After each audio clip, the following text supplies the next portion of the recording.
Physics Day 3, trigonometry problems. Sometimes they're called SOHCAHTOA problems, as you've probably learned in geometry class, where the S stands for sine, is the ratio of the length of the opposite leg to an angle to the hypotenuse, the length of the hypotenuse of the triangle. C is cosine, length of adjacent leg to an angle to the length of the hypotenuse, and T is tangent, the ratio of the length of the opposite leg to the adjacent leg of that angle to each other. So first you have to determine, do you have a right triangle? Which we do.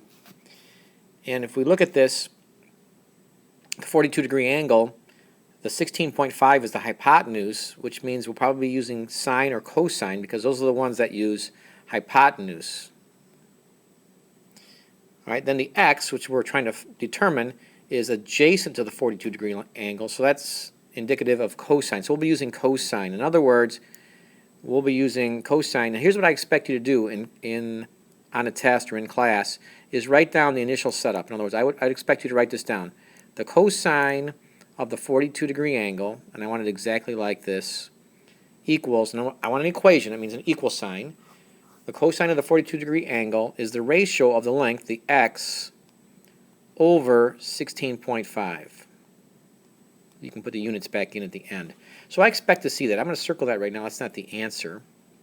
But I expect to see that on your page. That's the setup of the problem.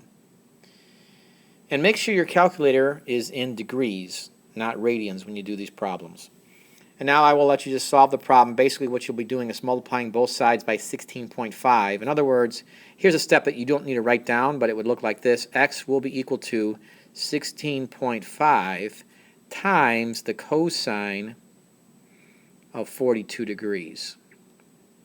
So you go to your calculator and punch that all in. You'll get x equals, now the question is how many sig figs here? The 16.5 is 3 sig figs, but the 42-degree angle, and angles are a little weird, but it's 2 sig figs. So we want to round our answer off to 2 sig figs because the 42 is the lesser number of sig figs, and the numbers we're plugging in here, which would have been our measurements, 42-degree angle. So we're going to round off to 2 sig figs here.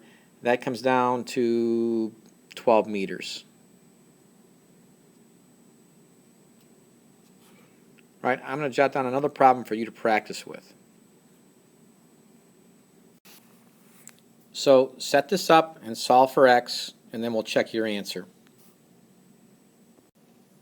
You should have used tangent because you have the adjacent and opposite legs for the 71-degree angle.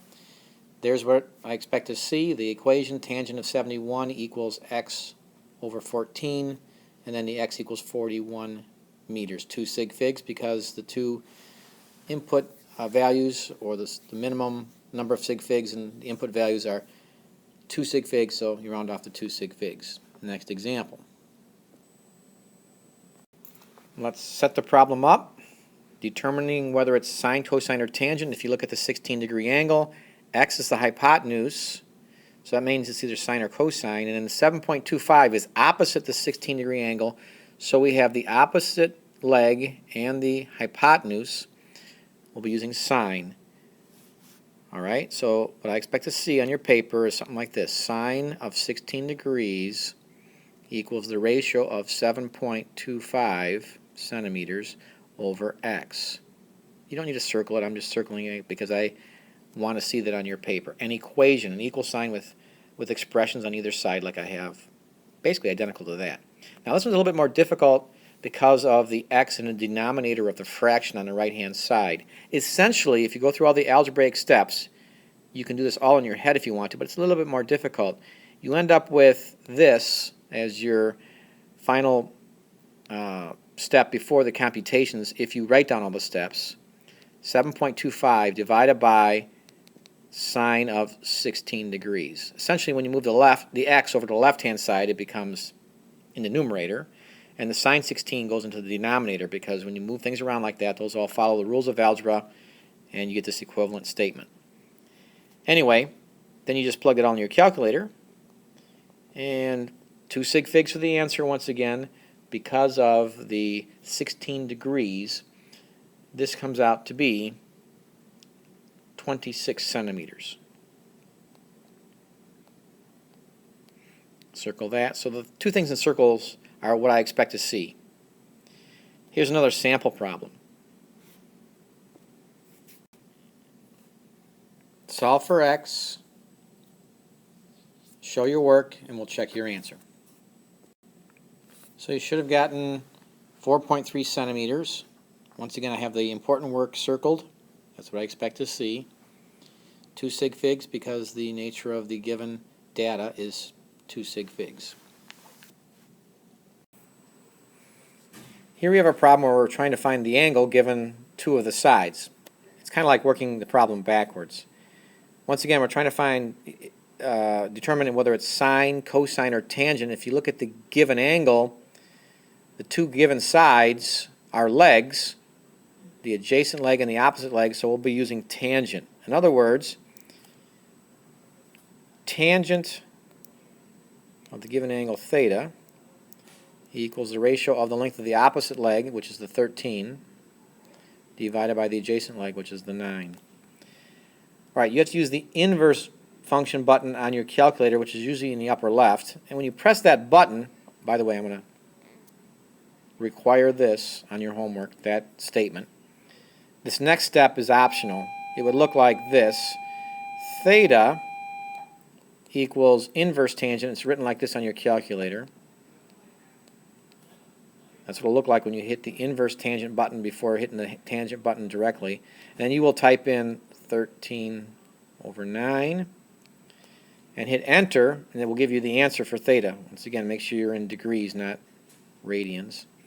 In this case, theta comes out, and we have to go to 1 sig fig because the 9 is a 1 sig fig number. I know it doesn't feel quite right. It comes out to be 50 something, rounded off to 60 degrees. That's 1 sig fig.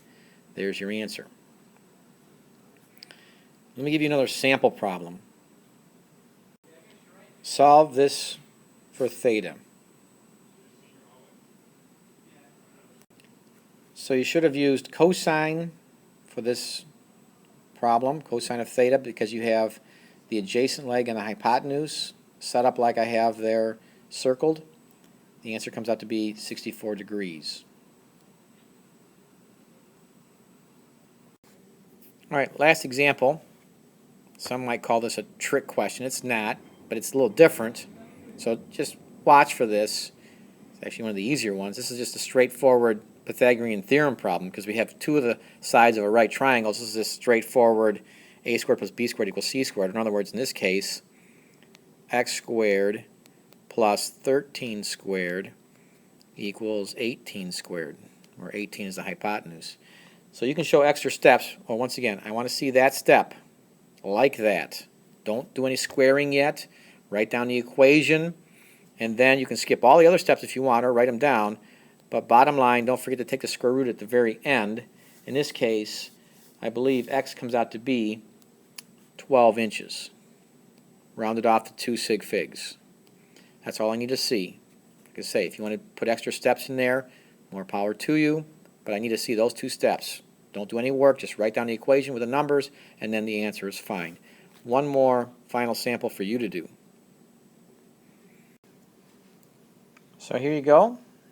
It's another Pythagorean theorem problem because it's right here next to this one. Just watch out when these are mixed in with other sine and cosine trigonometric problems, SOHCAHTOA problems.